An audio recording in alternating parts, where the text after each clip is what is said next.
Сәлеметсіздер ме, құрметті көрермен, біздің каналға қош келдіңіз. Әлемде және Қазақстанда болып жатқан маңызды және шұғыл жаңалықтарды арнамыздан бақылап отырыңыз.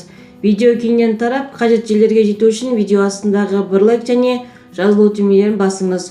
Қолдарыңыз қабат оланың қабырғаларына тисін, бізге қосылыңыздар, біз сізге ең жақсысын жеткізуді жалғастырамыз. Ал ендеше бастадық. Қазақстанда біріншіден бастап не өзгереді?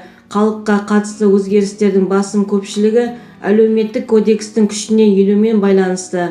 Жәрдемақы өседі. Кейбір қазақстандықтар барлық зейнетақы жинағын баспанаға не емге жұмсай алады. Таксистер мен курьерлер салығы. 4 күндік жұмыс аптасы, автогаз қымбаттайды. Осы және өзге де өзгерістер туралы толығырақ Спутник Қазақстан материалынан оқыңыз. Егер де біздің видеоролик ұнаса, подписаться және бір ғана лайк түймесін басып кетулеріңізді сұраймыз. Лайк басқан қолдарыңызға гүл бітсін.